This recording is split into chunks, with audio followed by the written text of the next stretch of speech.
This 7 Minutes to a Better West Virginia is brought to you by New River Community and Technical College. Your next step to a great career.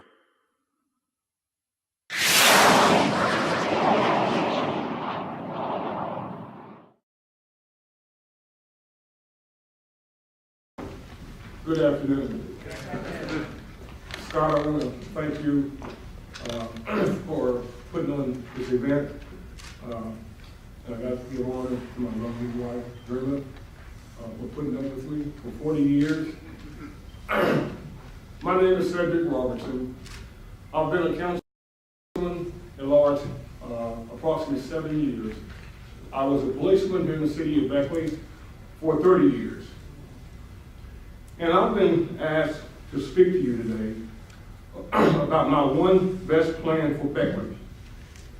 In my opinion, the question oversimplifies the challenges that the next mayor will face.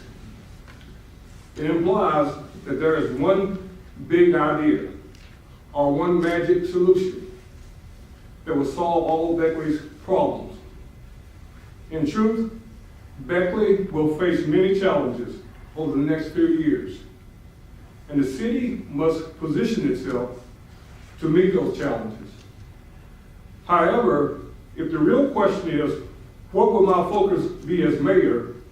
My answer to that question is that I will focus on cutting costs and consolidating services to ensure the city remains financially sound. In my letter of interest for the vacant mayor's position, I stated that my goals as mayor were to serve the citizens of Beckley by providing the vision and leadership necessary to ensure Beckley remains the economic hub of our region, and to implement sustainable programs that will improve our business environment and enhance the quality of life for our citizens and visitors.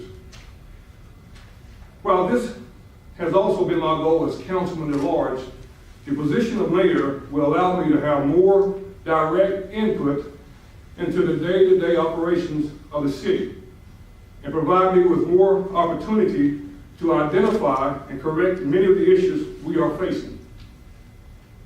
In that same letter of interest, I said that I would accomplish these goals by following a conservative economic path, by cutting costs without disrupting services, by instituting a more efficient organization of our departments, and by the application of sound management principles and practice.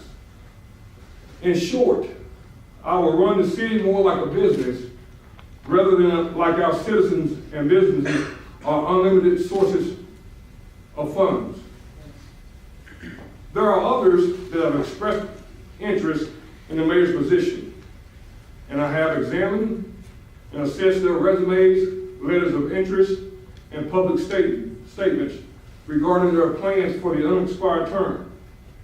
And while I have no doubt they are sincere in their desire to serve the citizens of Beckley, I have found that each and every one of them lacking in their understanding of the realities of the city's most critical needs and its current grim financial situation.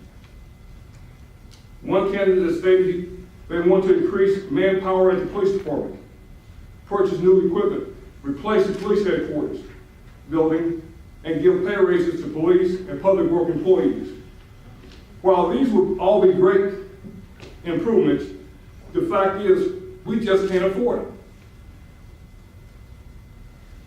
Another candidate has stated on several occasions that no changes are necessary in Beckley's administration and that we should continue with business as usual.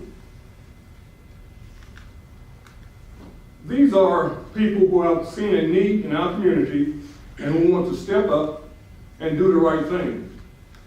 Unfortunately, these are not the statements of people who understand the internal issues that exist in the many departments of our city, or that understand the financial crisis that the city has looming on the horizon. They are also not the statements of people that are ready to cut costs and make the hard decisions necessary to get Beckley back on its feet financially. Let me state for the record, Business as usual will bankrupt the city of Beckley. With business as usual being no tax revenues, the primary source of the city's funding are down significantly. However, total personnel costs, including wages, workers' compensation, and health insurance expenses, which makes up about 80% of the city's budget, are up significantly. And they continue to rise every year. Business as usual has the city's finance department concerned about making the monthly payroll and paying outstanding obligations. The city must take steps to cut costs and consolidate services to bring expenditures in line with revenues. For example, the city is paying to provide duplicate services that are already available to our city, to our citizens, through existing agencies at the county and state level. Should the citizens of Beckley be penalized and required to pay twice for services they already fund as county and state residents? As a resident of Beckley, I don't think so. I don't think that's fair. And as a potential future mayor, I don't think that's sound business practice. Business as usual does not account for the fact that we have lost revenue producing business that provide the higher paying jobs. The coal industry is under attack by the federal government, and those high paying jobs are being lost as a result. Associated industries are closing or moving out of state and taking their higher paid employees with them. While we have increased the number of businesses, such as restaurants and other tourist-related businesses, the fact is that service-oriented jobs do not provide the level of wages that traditional industries do. I don't want to downplay the importance of tourism to our economy, but tourism alone cannot support the city's current level of expenditures. We cannot be satisfied with replacing hard industrial businesses one-for-one with service industry jobs. And we certainly cannot continue to run the city as if there is no difference. My administration will most certainly work to make Beckley a viable option for any and all new businesses. But we will operate the city within the financial constraints of our current revenues. To that end, every city department will be charged with the directive to cut costs and consolidate where possible.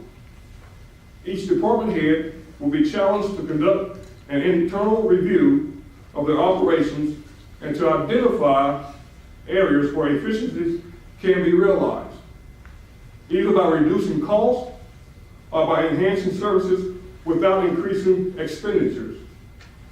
They will be provided an opportunity to make and defend their recommendations. But those that can't identify any efficiencies will have the efficiencies identified for them. Regardless of the process we usually get there, we must develop a culture that focuses on providing more for less, rather than just spending all of the department's budgeted funds. I believe that we can respect and appreciate our past, but that we must live in the present while preparing ourselves for the future. Simply hoping things will get better will not make them better. And ignoring our problems will not allow them to go away. Governing can be hard, even in the best of times. In good times, almost any decision looks like the right decision. But when times get tough, and believe me, times are already getting tough, governing takes courage, resolve, and vision for the future. Beckley's immediate future is going to take a strong-minded, strong-willed leader who is prepared to make tough, maybe unpopular decisions to get Beckley back on sound financial footing and to restore the confidence of our citizens and business leaders. As councilman at large, I was chosen by all residents of all wards to be the voice for the entire city, which makes me unique among every other candidate who will address you today. I promise you and those citizens that I am ready to make those tough decisions and to lead Beckley to a better future. God bless you. God bless the United States of America.